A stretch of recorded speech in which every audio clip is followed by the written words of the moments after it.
Starboard side now, we are passing along a section of the city known as South Boston, or Southie to locals. And this particular area here along South Boston's waterfront is a relatively new and young addition known as the Innovation District, which was championed by our late mayor, Thomas Menino, to bring new and innovative businesses to South Boston's waterfront. Now, to give folks a better idea of just how truly new and young the Innovation District actually is, I'd like to draw your attention to this oddly shaped squat building standing on the shore in front of the much taller Goodwin building, with its large glass overhang jutting out towards the harbor and the crazy staircase running up beneath it.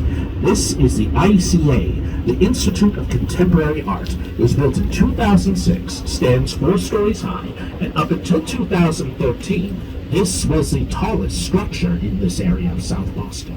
All of the massive buildings that have gone up around it since went up over a period of roughly 3 years, which gives you an idea of just how quickly the city's landscape can change in a relatively short period of time. It may not be the tallest building here on the waterfront anymore, but the ICA does remain one of the most unique structures in the city, as well as the second most visited museum in Boston, right after the Museum of Fine Arts. Also, a little fun fact about the ICA, it used to host the semi-annual Redbird cliff diving competitions, where contestants from all over the world would come to dive off its overhang and then plunge 93 feet below into Boston Harbor. For reasons that I could not begin to fathom. Before this became the Innovation District, this was the Seaport District. This is where all the major This is where all the major cruise ships used to come to port when they arrived in Boston, where they no longer dock in this section in this section of the city. But what still comes in this far is coming up now on our starboard side as we pass along the oldest fish pier in the country, the South Boston Fish Pier. And lined up alongside the pier, you'll see multiple fishing vessels. These are called stern draggers, which drag huge fishing nets off their rear or stern. These will leave the pier and travel 150 miles out to sea to George's Bank, the richest and most fertile fishing grounds in the world today. Ever since settlers first arrived in Massachusetts, they've had to turn to the bounty of the sea to make their living, as they soon found out the land was not ideal for agriculture. And to this day, we still rely heavily on the sea's bounty, as the fishing industry brings in an annual $9 billion worth of revenue to the New England economy. There's actually quite a few of these vessels currently in. I suppose a lot of them decided to just wait in here and wait till hurricane or tropical storm, I should say, Henri decides to move a little further out to sea. But now we're picking up a little bit more speed here, and as we continue along, folks might be wondering what that large white tent-like structure standing on the shore there is. I often find myself asking that very question, because up until recently, this was the Rockland Trust Bank Pavilion. Before that, it was the Blue Hills Bank Pavilion, and even before that, the Bank of America Pavilion. And as of this past April, it has been renamed, yet again, to the Leader Bank Pavilion. Talk about an identity crisis. This is an outdoor concert hall that can seat up to 5,000 people, and there goes yet another airplane flying out of the land.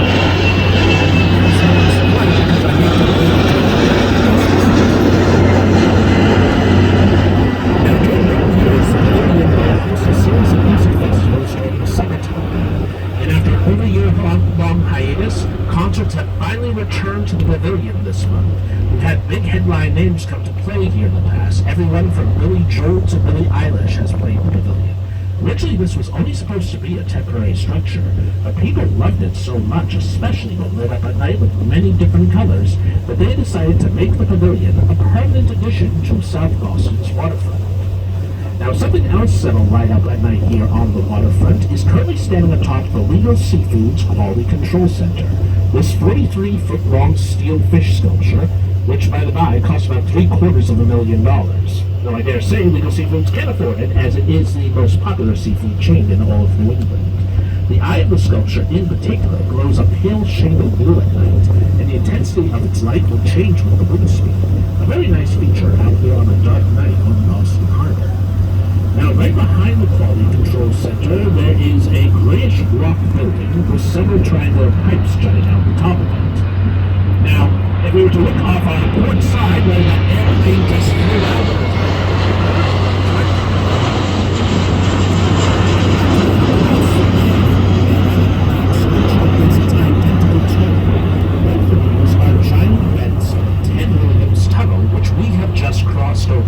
this tunnel runs beneath Boston Harbor and connects South Boston to Logan Airport in East Boston across the way. The Ted Williams Tunnel was built as part of the notorious Big Dig project, which broke ground in Boston in 1992 with the intended goal of taking Boston's old highways, which once ran on stilted bridges over the city, taking them down and putting them underground, in tunnels both under land and water. And while this was ultimately successful, it did come at a considerable cost. Initially, the price tag was about $2.3 billion and was scheduled to be completed by 1998. By 2007, when the Big Dig was finally declared finished, that price tag had soared to over $15 billion. And with ongoing renovations still happening to this day, the price tag now stands at over $22 billion. It's still climbing. But on the plus side, we did get a great flavor of ice cream named after it, so small victories, I suppose. Now, the next item I am going to be talking about is back over on the port side. This will be one of the few times I'll call folks' attention this way. You don't have to strain too much to see it, as it'll still be there. And there goes yet another airplane departing from Logan Airport. Logan Airport is the 17th busiest airport in the country. To be honest, we can have airports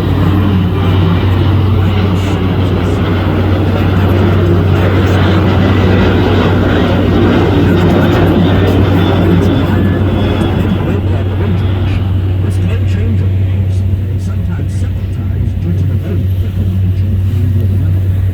Logan Airport is comprised of about 2,400 acres of loose land and water. All the deck and soil area was once three small Boston Harbor islands, which got mowed down, flattened, and spread out to form the body of Logan Airport. These islands, or Governor's Island, the largest of the group, named to be the residence of Massachusetts' first governor, John Winthrop. Right next to Governor's Island was Bird's Island, which may sound pleasant until you realize it was a gallows island where they displayed the executed bodies of pirates as a warning to other would-be pirates, and the birds of said Bird's Island would come to feast on their rotting remains. Finally, there was Apple Island, the smallest of these three islands, but arguably the most significant. It was on Apple Island where the first samples of apples, pears, and plums were first introduced in North America.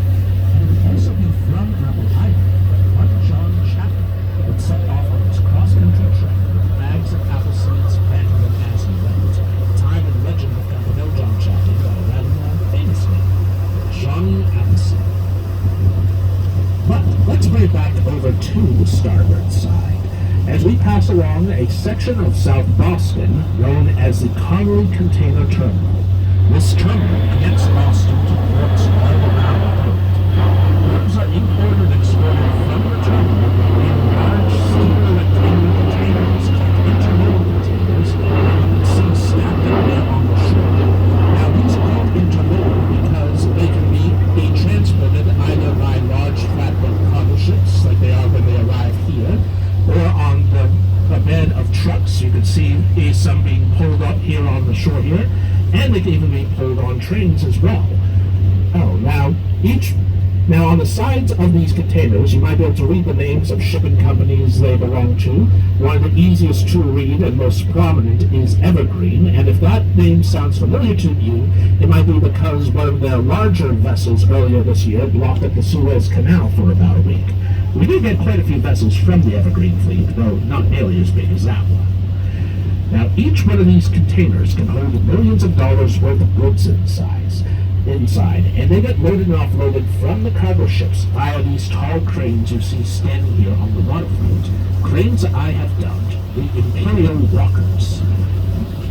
Now, that nickname is no coincidence, by the way. It was cranes like this in Oakland, California that inspired a young George Lucas and his design team when they were designing the Imperial walkers for the second Star Wars film, The Empire Strikes Back. The can have seen resemblance as we go by.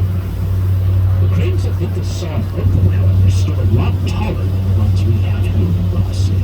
And if you go to major ports around the country and the world, you'll find that their cranes also stand significantly taller. There is a reason for this.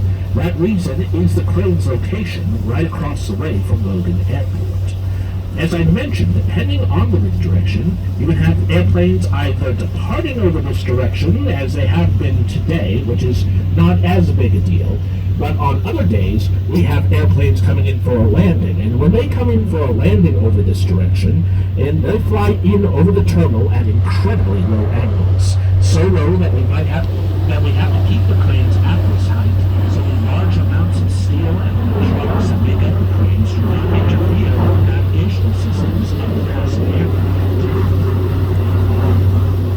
Now we're about to reach the end of the coffee container terminal, and as we do, we'll be reaching the end of South Boston as well. So far, everything we've seen of South Boston up to this point has been 100% man-made land. South Boston was once a South Bay, one of two bays that surrounded the Shawmut Peninsula upon which the city now stands. The other bay was the Back Bay, and today both bays have been completely filled in. But as we reach the end of the terminal, we're about to pass in front of the only portion of South Boston that existed before the rest got filled in here. This is Castle Island, the first of 34 Boston Harbor Islands that make up the Boston Harbor Island National Park here in the Outer Harbor. And now that Castle Island is accessible by both foot and vehicle, folks make their way out here to explore the island's most impressive feature, this enormous fortress. This is the Fort Independence.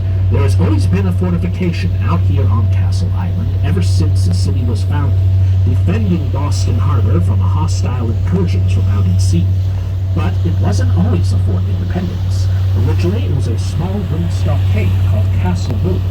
But that all changed in 1776 on Evacuation Day, when the last of the fleeing British forces, when the British blockade of Boston, I should say, was finally broken, and their forces were forced to retreat. But one of the last things that the British did before departing the state was to bombard and destroy Castle Rock. It won't be until well after the American Revolution that second President of the United States, John Adams, he himself a Massachusetts man, would commission the construction of what would eventually become Fort Independence. The fort would be further fortified over the following decades and manned throughout the American Civil War, though it never saw any action during this conflict.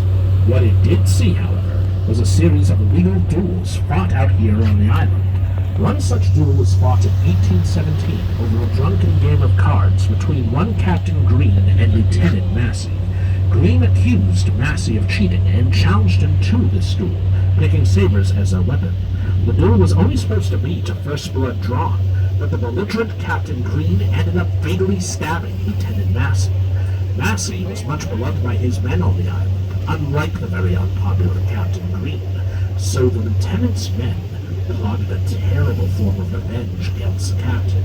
They got Green good and drunk, and brought him down to the lower levels of the Fort Independence, to the dungeons, where they shackled him to the floor, and then with brick and mortar, sealed him in to the very walls of the Fort Independence, condemning him to a slow death.